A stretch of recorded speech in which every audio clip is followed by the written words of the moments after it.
Bien, buenas tardes a todos y todas. Tenemos el placer de tener hoy en este ciclo de charlas al doctor César Torres.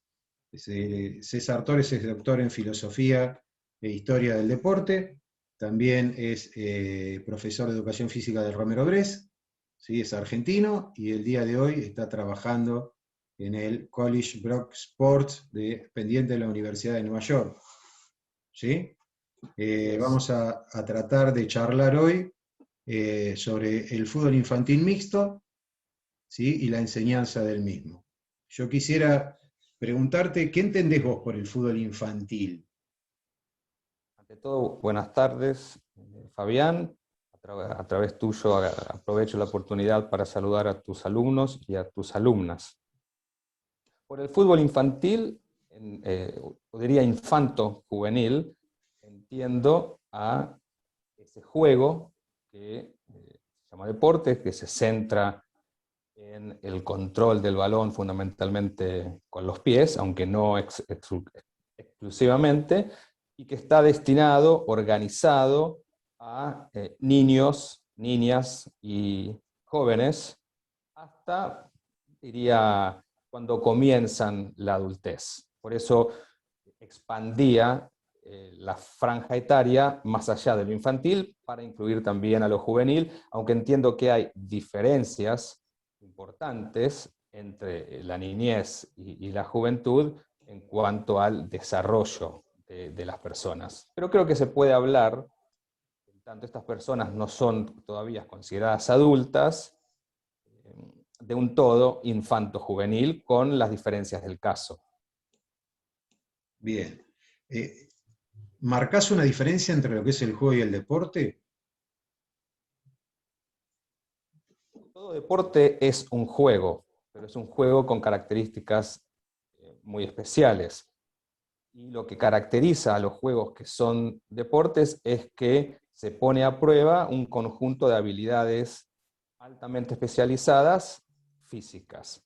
Esto no quiere decir que no haya otras habilidades que también se pongan a prueba en los deportes, pero en los deportes la resolución del problema artificial que plantean las reglas enfatizan en un conjunto de habilidades altamente específicas que están relacionados con el hacer físico. Lo que quizás habría que diferenciar es entre el deporte como juego y el jugar en tanto experiencia lúdica. Nosotros utilizamos el verbo jugar y el sustantivo juego, o sea, jugamos a un juego. Pero el juego en tanto experiencia lúdica es diferente en su estructura del juego como una actividad reglada que establece un objetivo a ser alcanzado a través de medios que son permitidos, prescriptos o posibles en el reglamento. Bien. Eso me da pie a preguntarte si la competencia es la misma en el juego que en el deporte, teniendo en cuenta los dos modelos de competencia que vos hablás en tus dos libros, ¿no? Más que todo en el último de el gol de media cancha. Yo creo que se puede entender al juego y al deporte como una categoría de juegos sin tener que incluir necesariamente la competencia. La competencia es un fenómeno diferente del juego y del deporte. Lo que sucede es que en general tendemos a unir al juego y a los juegos que llamamos deportes con la competencia. Hay dos maneras básicas de entender la competencia. Una es lo que llamamos el modelo de suma cero, en el cual la lógica que estructura la competencia es una lógica binaria, de ganar y perder. Lo que gana un equipo, un individuo o una individua, le está necesariamente quitado al otro equipo, al otro individuo o a la otra individua. Por eso hablamos de juego de suma cero. Lo que uno tiene, el otro no lo puede tener. La victoria implica la derrota de él o la rival.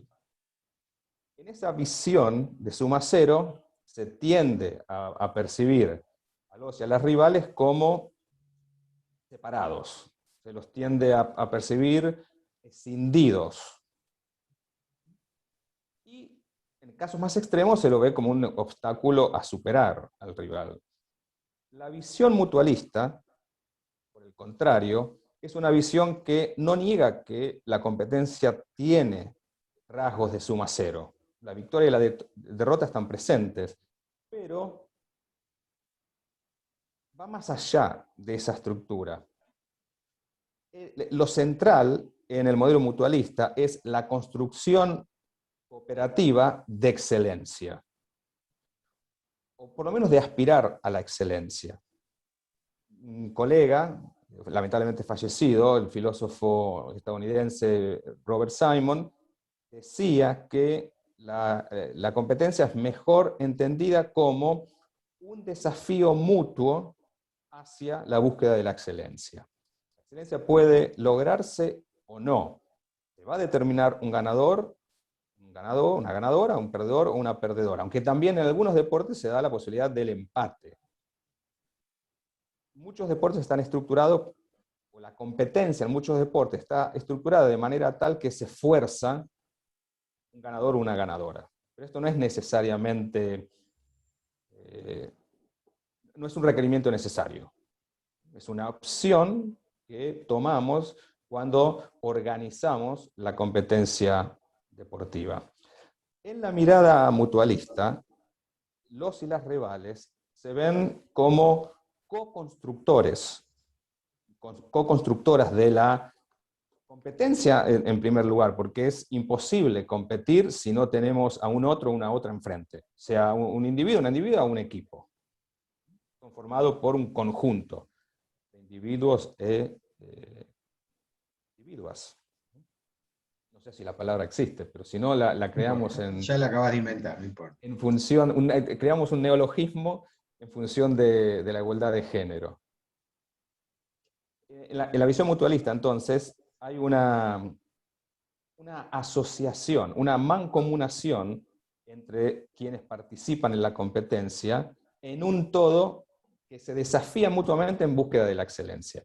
De manera que en esa visión, él o la rival es vista como alguien necesario, pero alguien también a quien debo respetar, porque es un igual moral. Perseguimos los mismos intereses y perseguimos los mismos objetivos. Por supuesto, hay una aspiración a ganar, pero ganar en este sentido es una manifestación de la excelencia que se produce o que no se produce durante la competencia deportiva. Pero no se acaba la competencia deportiva en esa día de ganar-perder. Lo más importante es la aspiración a la excelencia deportiva. Y esto vale también para el proceso de enseñanza y aprendizaje.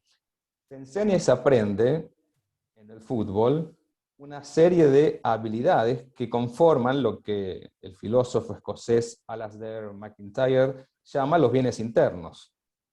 Estos bienes internos son el conjunto de habilidades altamente especializadas, físicas, de un deporte, así también como las tácticas y las estrategias que son posibles a través de estas habilidades. Y esto conforma, a su vez, los estándares de excelencia.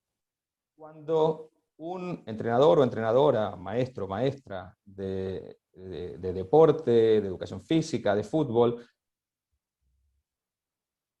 inicia el grupo que tiene a cargo en el deporte, en este caso el fútbol, está iniciando ese grupo en una institución social, en una práctica social con bienes internos que le son definitorios, así como estándares de excelencia que caracteriza la práctica social. Hay una socialización en ese repertorio, en ese vocabulario motor que define a los diferentes deportes. Esa debería ser, creo, una de las centralidades en la enseñanza del fútbol y el deporte en general. Estas habilidades que nos permiten desarrollarnos dentro de esa habilidad y que nos permite reconocernos mutuamente en tanto futbolistas, en tanto miembros de esa práctica social, ¿no? Pasamos a formar parte de una familia que comparte estas las habilidades definitorias y estos estándares de excelencia que son característicos de la práctica social.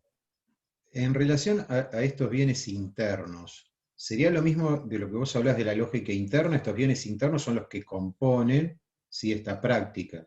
Las reglas, las tácticas, las técnicas, ¿a eso hace referencia? Los bienes internos son aquellos bienes que no pueden ser obtenidos sino a través de la práctica de, en este caso, el deporte.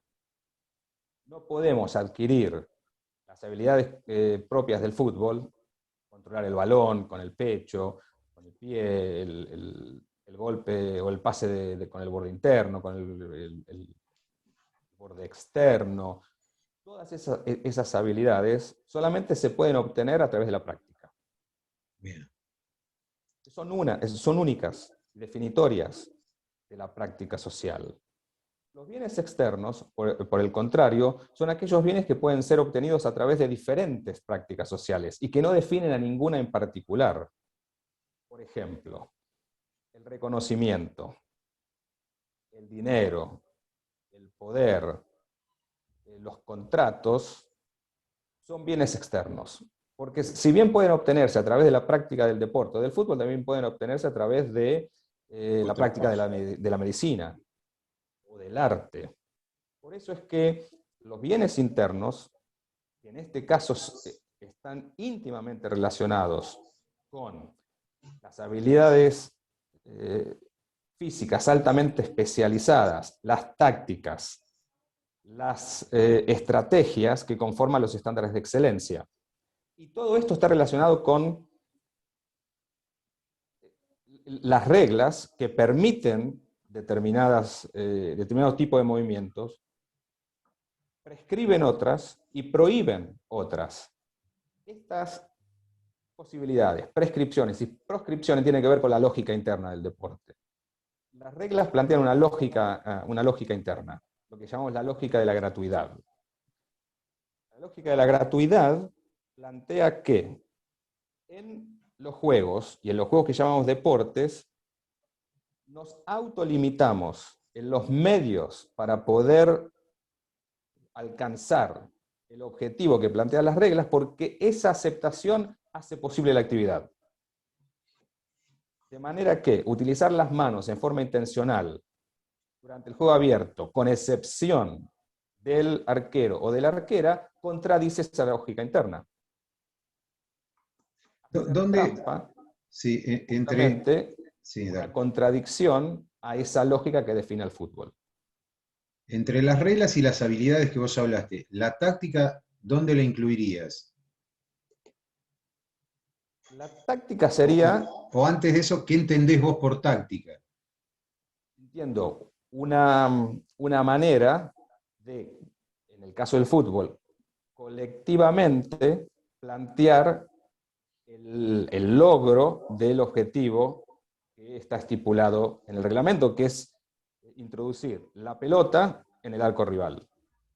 Para poder implementar esa táctica o sentido del juego, como también se reconoce en la literatura, es necesario poseer esas habilidades. Están unidas estas dos dimensiones.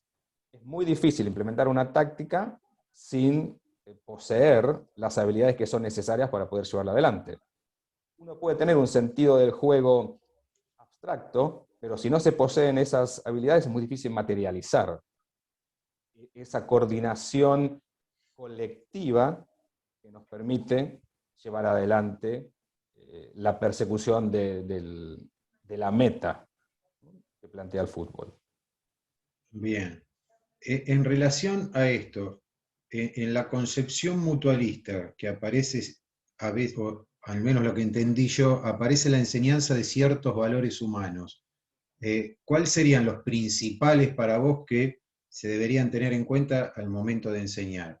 Que también tendría que aparecer en el modelo de Suma Cero, ¿no? Creo. Por supuesto, el modelo mutualista los hace explícitos estos valores, que son inherentes a la práctica. Cuando uno decide involucrarse en una práctica social, como el deporte, y en este caso el fútbol, al estar nuestras acciones orientadas en función de los bienes internos, es decir, las habilidades físicas específicas y las tácticas y las estrategias, se necesitan implementar valores que faciliten la adquisición de estos bienes internos, pero también el cultivo y el respeto por estos bienes internos que definen la práctica. Creo que son fundamentales el respeto al otro y la otra como igual moral, en primer lugar. Y esto implica el principio de no maleficencia, es decir, de no hacerle daño intencionalmente a un rival o a una rival. Pero tiene varias dimensiones la cuestión del respeto. La lógica interna implica esta moral interna, estos principios que son inherentes al deporte, implica respeto. Respeto primero por la práctica. Respeto, como dijimos anteriormente, por él o las rivales. Respeto por él o la árbitra. Respeto por las personas que están también organizando, fiscalizando, planificando la competencia. El respeto a la práctica implica el respeto a las reglas. Estas 3 o 4 dimensiones del respeto van unidas, van mano a mano. Cuando uno también ingresa en una práctica social, tiene que reconocer los bienes internos y los estándares de excelencia. Uno se compara en función de esos estándares de excelencia y aspira a emular a aquellos o aquellas que tienen un nivel excelso en la práctica de los bienes internos, y que han de alguna manera establecido los estándares de excelencia. Esto implica también una dimensión que tiene que ver con la justicia, que abraza la justicia. Lo mínimo está relacionado con el respeto a las reglas, pero también en una concepción más amplia que tiene que ver con el honrar a los bienes internos que son definitorios de la práctica social. O sea, no tomar ninguna decisión o actuar de manera que socaven a esos bienes internos. Está bien. Una práctica bastante común es, no sé si necesariamente en los niveles infanto-juveniles, pero en niveles más avanzados de la práctica del fútbol, la táctica de la falta intencional. La falta intencional parece contradecir la lógica del juego. ¿Por qué interrumpir el juego? Sobre todo, ¿por qué interrumpir el juego cuando uno o una rival nos ha ganado la posición o el balón de manera lícita? Eso Falta táctica que le llaman. La falta táctica. Mal llamada, ¿no? Creo, a mi gusto. Llamada. Falta táctica. Porque justamente pareciera ser una sobrevaloración del resultado en detrimento de los bienes internos a los que estamos abocados. Se contradice el arte, entre comillas, del fútbol en función del resultado. ¿Por qué la pregunta esto de los valores humanos? Porque creo que en el fútbol infantil, y tomando al menos algunas estadísticas que tenemos acá en la Argentina, que de 100 chicas que empiezan en realidad varones, ¿no? Esta estadística de varones, que empiezan en el fútbol infantil, llegan de 2 o 4 al fútbol profesional, quedaron en el camino 96 a 98, el fútbol, tanto infantil como juvenil, no se preocupa por esos 96, 98 que quedaron en el camino. No los prepara para que en un momento de su trayectoria deportiva el deporte los excluya, ¿no? Y creo que la enseñanza de los valores humanos, como vos bien aclarabas, el respeto, para mí la solidaridad, la empatía, la cooperación, son, creo que más que fundamentales para poder enseñar, que si yo no tengo otro y no lo respeto, no puedo jugar. Si no tengo un contrario y no lo respeto, tampoco puedo jugar. Si no respeto al árbitro o la árbitra, no puedo jugar. En esa cuestión creo que coincidimos y creo que es fundamental en este proceso tan largo de la formación de un deportista, de una deportista. Coincido plenamente y también agregaría que sin el respeto por la rival, estaría desconociendo que es un igual moral y es un socio o una socia en la construcción del aprendizaje y la aspiración a la excelencia. El otro o la otra, en ese sentido, me hacen posible, de la misma manera que uno o una hace posible al rival o a la rival. Como bien mencionaste, la solidaridad, la empatía, también podríamos mencionar la dedicación, el esfuerzo, la autorreflexión, son todos valores o incluso virtudes, ¿no? Predisposiciones para la acción que son necesarias para honrar la práctica deportiva. La práctica lo requiere. Más que todo O sea pensando que en cómo... Sí. lo único que tenemos que hacer, lo único, entre comillas, suena muy fácil, pero en la práctica todos aquellos que hemos enseñado o entrenado a un grupo de jóvenes sabemos que esto es muy difícil, pero fácil en el sentido que tenemos que mirar a la lógica interna del fútbol, a los bienes internos, y ellos mismos nos guían. De ahí surgen desde el interior de la práctica estos valores y estas virtudes. No tenemos que mirar por fuera de la práctica. Es simplemente focalizar y enseñar en función de lo que la lógica interna requiere. Creo que Estos valores vos los incluís dentro de la lógica interna también. de la moral interna, porque La creo moral. que la lógica interna nos permite desarrollar una moral interna. Está bien. Valores Bueno. que están presupuestos por la lógica interna. Que no todos Si no, conocen ni valoran, por valga la redundancia. en muchos casos porque no nos detenemos a pensar cuáles son las características más profundas de la práctica a la que nos dedicamos como cultivadores, o también como maestros, maestras, entrenadores, entrenadoras, dirigentes. Un punto que querría mencionar en relación a un comentario que hiciste anteriormente, que también comparto, es que todas las prácticas sociales que involucran a jóvenes y a niños y a niñas deberían tener como prioridad el desarrollo holístico de estas niñas y de estos niños y jóvenes. Esa debería ser la prioridad.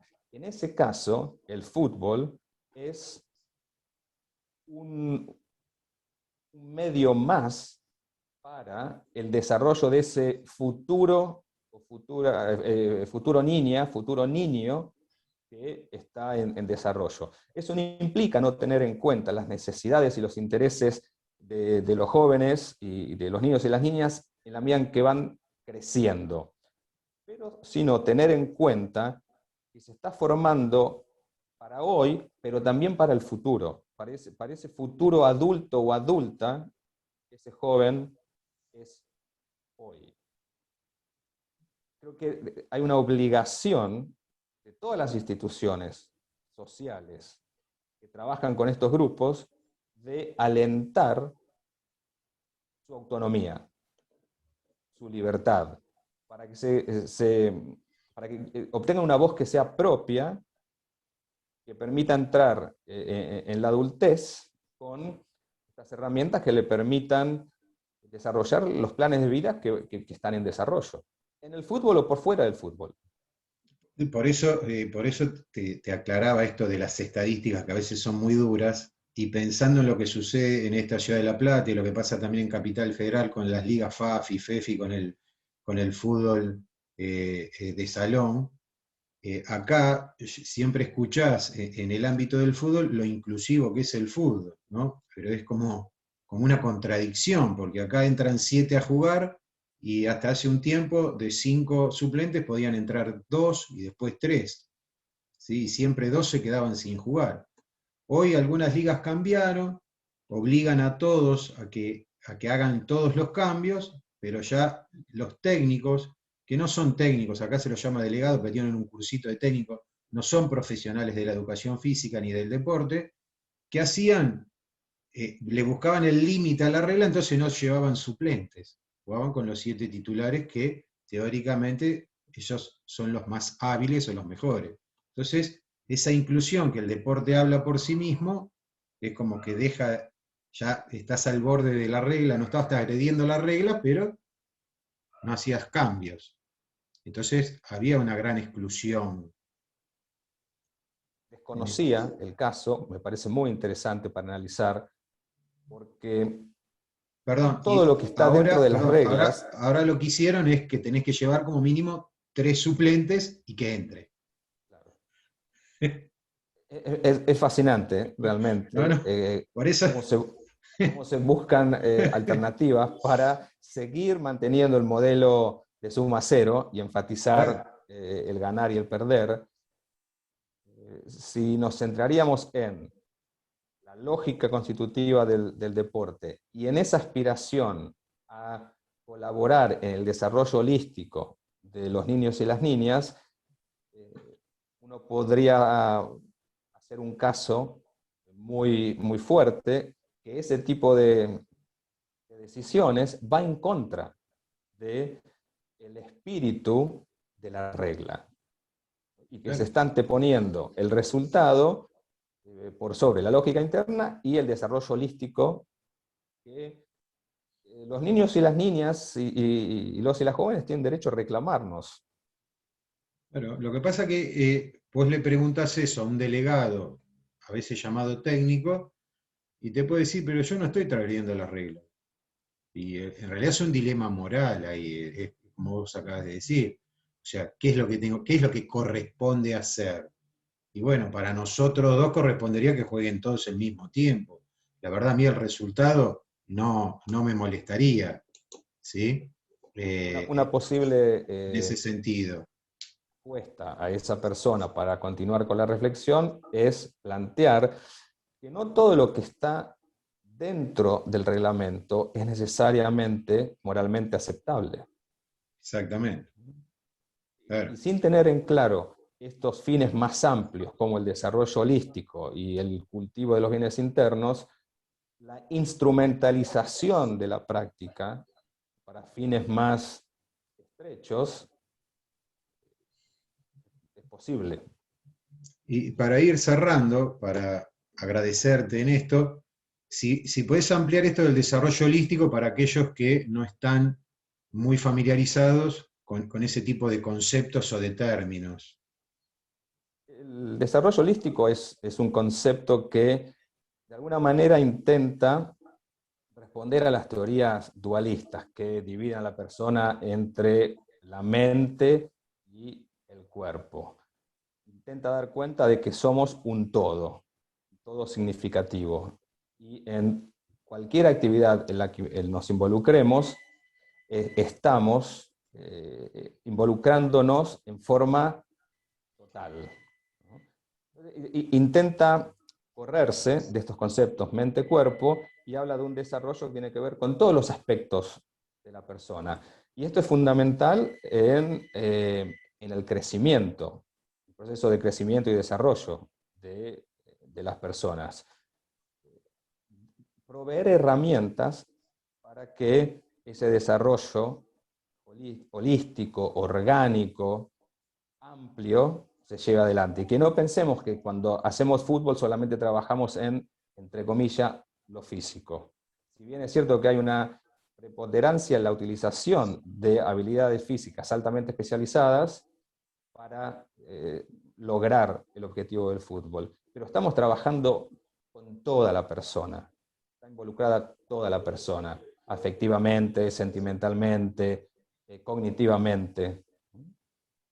El desarrollo holístico intenta dar cuenta de todas estas dimensiones. Están Bueno, en César, juego sí, siempre. en Siempre juego. ya, como decimos en filosofía, siempre ya. Tenerlo en cuenta en el proceso de enseñanza-aprendizaje es importante para justamente tener en cuenta también la complejidad de ese proceso. En relación, y para terminar, en relación a la competencia mutualista, ¿vos crees que el punto bonus equipara la excelencia deportiva o los estándares de excelencia? que se dan en el rugby y en el hockey ahora también, en el Creo que hockey da sobre mejor césped. cuenta. Creo que da mejor cuenta del proceso a través del cual se establecen los resultados que los sistemas de puntuación tradicionales que le dan todos los puntos al ganador o a la ganadora y ningún punto a quien pierde. El punto bonus, en primer lugar, alienta determinadas habilidades. Si se marcan tantos goles o tantos tries, hay un punto extra. Por el otro lado, es muy interesante porque el punto extra también reconoce la excelencia en la defensa. Si a un equipo logra mantener su arco en cero, eso también es susceptible de ser premiado. Da cuenta da mejor cuenta, no es infalible los sistemas de puntos extras que hay, pero da mejor cuenta de la complejidad de la competencia deportiva y del resultado. La parte ganadora no tiene por qué llevarse necesariamente todo el puntaje y la parte perdedora ninguna. Hay que encontrar un balance, porque si convertimos a la competencia deportiva los resultados que tengan una complejidad matemática que solamente un grupo muy pequeño de expertos puede determinar cuántos puntos les corresponde a cada equipo, eso sería problemático. Pero lo que ha hecho el rugby y el hockey sobre césped me parece que es un avance en cuanto la estructura de la competencia deportiva y cómo se distribuye la ventaja obtenida a través del resultado. Se reconoce la complejidad, se premia el juego ofensivo, se premia también la excelencia defensiva, y de esa manera, como el mutualismo dice que la excelencia no es prerrogativa solamente de quien gana, quien pierde también puede haber sido excelente. Ese tipo de sistemas, que me parecen muy interesantes para pensarlos y aplicarlos en el fútbol infanto-juvenil, dan cuenta de esa complejidad y del mutualismo. Mira, te tiro otra Compatibilidad. que por ahí no sabes. Acá hay una liga que en el softball, si escuchaste alguna vez, hay una regla de que cuando hay mucha diferencia de carrera, el partido se termina, la regla de la misericordia, que le llaman. Yo soy misericordioso con vos, si te gano por 20 carreras en el tercer inning, se termina el partido. Bueno, en el fútbol infantil, si vas perdiendo 8-0, el partido se termina. Pero te comiste 8 goles. Yo creo que ¿sabes? Yo trabajé 7 años con la Federación Argentina de Béisbol, que conozco, aquí lo llamamos el Mercy Rule, pero está muy bien como vos lo denominabas, la regla de la misericordia, que podemos discutir si es la Sí. mejor denominación o no, No, obviamente pero en las categorías infantos juveniles es muy interesante, sobre todo si se demuestra que perder por resultados muy abultados descorazona a los y las participantes y hacen que abandonen el deporte. exactamente. Claro. Aquí hay bastante escrito sobre el fenómeno que se llama running up the score, que tiene que ver con seguir marcando goles cuando presuntamente ya se ha asegurado la victoria. Claro. Ir perdiendo 8-0, 10-0, 12-0, incluso hay resultados más abultados en el fútbol infanto-juvenil. Es bien interesante pensar si esas reglas son moralmente justificables. No las veo tan problemáticas en las categorías de formación. En el fútbol de alto rendimiento y profesional, ahí podríamos discutirlo. No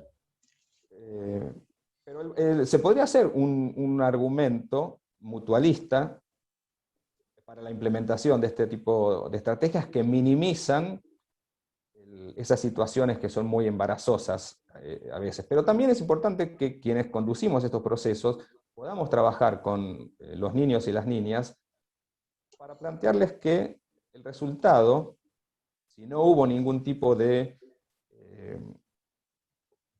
dilema moral solamente implica que un equipo fue mejor que el otro y Claro, por tal diferencia. claro. Bueno, César, ya se está terminando el tiempo porque entró esta chica. Yo te quiero agradecer enormemente, la verdad un placer, ¿sí? Enorme tenerte acá en una charla. ¿Sí? Yo estaría hablando todo el día con vos. Bien, quiero agradecerte